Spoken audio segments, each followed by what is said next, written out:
As the families gather on Driftmark for Laena's funeral, Viserys calls for an end to infighting and Alicent demands justice. Hello, everyone. I'm Steve from Valhartv, and today I'll be reviewing House of the Dragon Episode 7.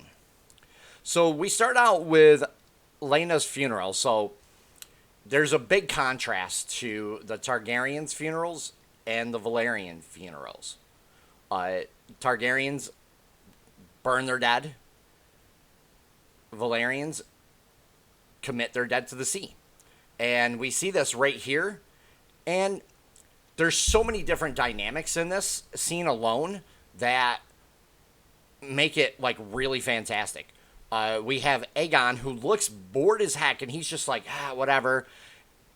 You know, and while the whole time, like, the rest of the kids are like either looking uncomfortable at each other or they're crying. And then we get Damien like laughing, and I was like, what?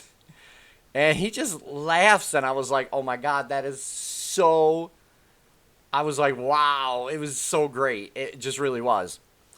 And after the funeral, we get everybody gathered around, you know, talking and trying to console Damien and everybody else. The kids are super awkward to each other, you know. Rhaenyra's kids, everybody, you know, pretty much knows they're not her husband's kids. And we really see that. Even though there's some differences, we do get, like, Aemon, who tries to actually walk up and say something, but then walks away because it's just super awkward.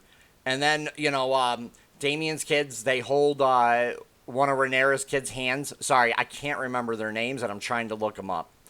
But Jace, I think, is the one that goes up to Damien's girls, and then they just hold hands because they just don't really know what to say.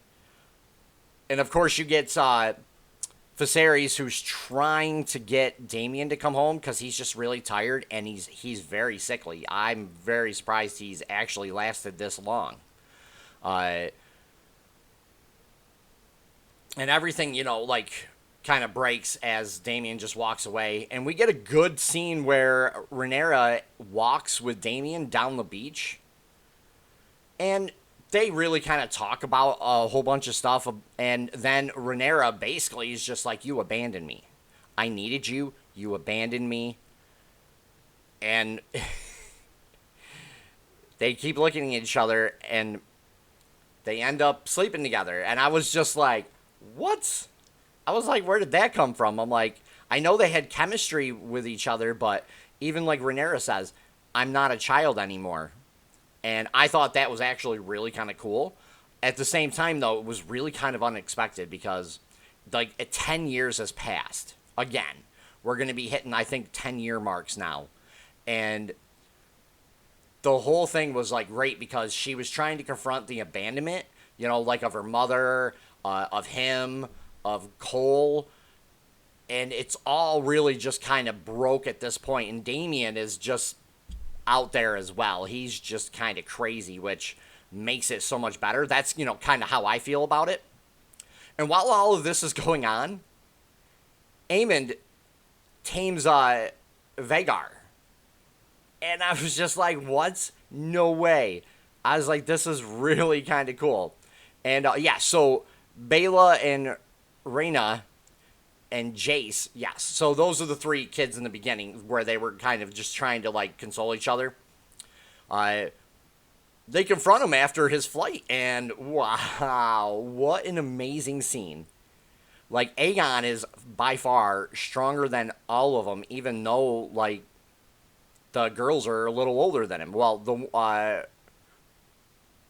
one of them is.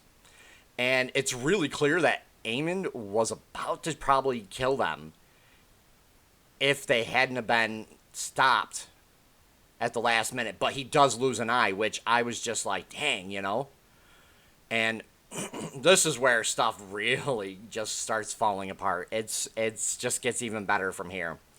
And when they're all in the Driftmark audience hall, we get to the scene where Viserys wants everybody to stop the fighting. You know, they're a family. He wants them to stop and apologize to each other, but Alicent just loses her stuff and is just like, no, my son lost an eye. I want an eye. And then she grabs the Valyrian steel dagger and attacks, like the kids. Like, she attacks Jace. And it's just like, what? You're literally going to go after a kid? I was floored. I was like, dude, for real? I was like, dang. You know, this chick's just lost her mind.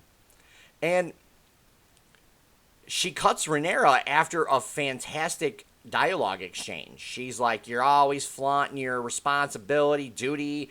I've had to pick it all up. In basic gist of that, I think, she's like, you know, where I've had to do my duty, everything.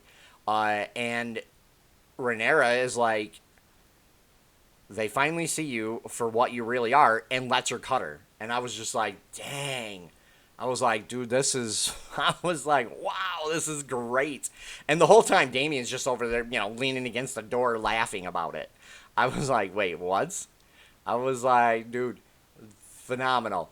It was great. She even tries, like, Alicent even tries to order Cole to take the kid's eye. And Cole goes, he steps forward, but then he's like, I've sworn, and she's like, you've sworn to me, and he's like, well, I've sworn to just be your protector, not, you know, he's not take kids' eyeballs, you know, even he's really, I don't think that bad, but, yeah, there's really going to be some good stuff in the next episode, I think, but, after that point, Damien and Rhaenyra kind of hatch a plan, which I thought was, like, really cool, because they show them talking about it, and then it's being implemented. Talking about it, implemented. Talking about it, for, you know, keeps going like that. So I thought that was really good, just so they can actually get married, like in the Targaryen tradition. And I was like, this is where things go extremely wrong when you bring that stuff into the mix, when you have two people who really aren't all like there, like sound of mind, you know what I mean? It's just, it's phenomenal. And all the kids are just standing there being like, what is going on? Our aunt and uncle are basically married. I was like, dude, this is amazing. I was like really floored by it. And this is where things are going to get really good, because Corlys is going to probably strike back for what happened later on in the episode. So the ending certainly throws up a twist, and I thought it was actually really kind of cool, because Laenor gets what he always wanted in an escape, and he's actually still alive while everybody thinks he's dead. I was just like, what? I was like, did not see that coming, because of the good editing in this. Like, this whole episode was absolutely fantastic. You had fantastic acting from everybody, including the kids. Like, Aemond, I think, was the biggest standout in this episode. He just literally is like, you know what, Mom? Don't mourn for me. I lost an eye, but I got a dragon in trade, so it's fair. You know, he's like, don't worry about it. And that's where, like, everybody, you know, is kind of looking at him, and he was right. You know, I mean, he gets the largest dragon in the world. I was just floored by it. It was so fantastic. Damien, again, played a fantastic part. Or Matt Smith did. But everybody in this episode, the kids acting all awkward and then getting in a fight together. Alicent, like, losing her crap, you know, and just attacking, like, going to get an eye from Jace. I was just like, what is going on here? I was like, it was amazing. I would give this episode easily a 9 out of 10. There was some stuff that they probably could have improved on, maybe left out, because there were a couple of scenes that were dragged out in it a little bit. But other than that, fantastic episode. If you guys like what I do, please hit the like button and also subscribe. And let me know down in the comments below. Let me know what you thought about this episode. Take care for now, everyone.